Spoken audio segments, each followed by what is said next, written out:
পুরো দেশে একমাত্র পশ্চিমবঙ্গ ছাড়া আর সমস্ত রাজ্য কেন্দ্রশাসিত অঞ্চল পুরো দেশে এখন আয়ুষ্মান ভারত আছে। আপনি বলতে পারেন যে এখানে তৃণমূল সরকার, কিন্তু জানবেন কেরালায় হচ্ছে বাম সরকার, ওই ডিএমকে সরকার হচ্ছে তামিলনাড়ুতে, কংগ্রেস সরকার কর্ণাটকে, ঝাড়খণ্ডে হচ্ছে ইন্ডিজোটের সরকার, ওই সব জায়গায় আয়ুষ্মান ভারত আছে। আজকে পাঞ্জাবে আপ সরকার, সেখানেও আয়ুষ্মান ভারত আছে। তার মানে সেই রাজ্যগুলো আয়ুষ্মান ভারতকে নিয়েছে কেন? কারণ তারা মনে করেছে যে এইটাতেই আমাদের রাজ্যের মানুষ সব থেকে বেশি উপকৃত হবে। আমাদের রাজ্যের যিনি হচ্ছেন মুখ্যমন্ত্রী বা স্বাস্থ্যমন্ত্রী, তিনি সেটা মনে করেন না। আর তিনি স্বাস্থ্যসাথী কার্ড দিয়েছেন। আপনি দেখুন স্বাস্থ্যসাথী কার্ডে যে মানুষ তো প্রাইভেট হাসপাতালে পরিষেবা পেতে চায়। দেখুন আজকে এখানে এইটা হয় তো ওখানে ওইটা হয় না। সেই জন্যে আজকে জেলা থেকে এসে ওই আপনি এখনই এখান থেকে চলে যাবেন Calcutta medical college, SSKM, NRS, দেখবেন ট্রেনের পাশে প্লাস্টিক বিছিয়ে বাড়ির পরিজনরা সেখানে শুয়ে আছে। এই হচ্ছে রাজ্যের স্বাস্থ্যসাথীর হাল। যদি স্বাস্থ্যসাথী যদি কাজ করবে তাহলে তারা হচ্ছে ওইখানে গিয়ে ড্রেনের পাশে গিয়ে শুয়ে থাকতো না গভর্নমেন্ট হাসপাতালে রোগীকে ভর্তি করে। আপনি জানেন স্বাস্থ্যসাথীতে কোনো হচ্ছে অর্থোপেডিক্সের কোনো কিছু চিকিৎসা হয় না।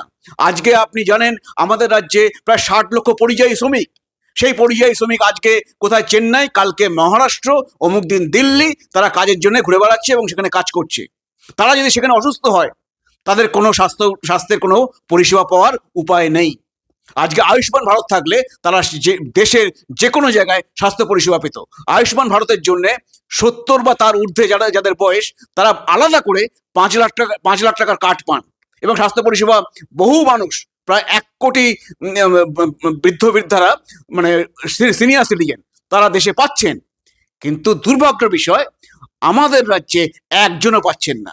আর এই 70 মানুষের ক্ষেত্রে তিনি কোটিপতি হলেও তিনি পাবেন। কিন্তু আমাদের রাজ্যে ধরুন 70 মানুষ যারা, তাদের অনেকে আর্থারাইটিস আছে, নি রিপ্লেসমেন্ট দরকার হয়, হিপ রিপ্লেসমেন্ট দরকার হয়, স্টেন্ট বসাতে হয়, তো তাদের সমস্যাটা বেশি হয় স্বাস্থ্যের। কিন্তু তাদেরকে আয়ুষ্মান ভারত থেকে বঞ্চিত করা হয়েছে। তবে আমার বিশ্বাস পশ্চিমবঙ্গের মানুষ এর যোগ্য জবাব দেবেন। কারণ উড়িষ্যায় আয়ুষ্মান ভারত ছিল না, দিল্লিতে আয়ুষ্মান ভারত ছিল না, দুটো সরকারই চলে গেছে এখন, সেখানে আয়ুষ্মান ভারত চালু হয়েছে, সেখানকার মানুষ সেটা মেনে নেয়নি। তো পশ্চিমবঙ্গের মানুষও সেইটাই করবে যে আয়ুষ্মান ভারত পশ্চিমবঙ্গের মানুষই চালু করবে, যে সামনের নির্বাচনে বিজেপি সরকারকে ক্ষমতায় এনে।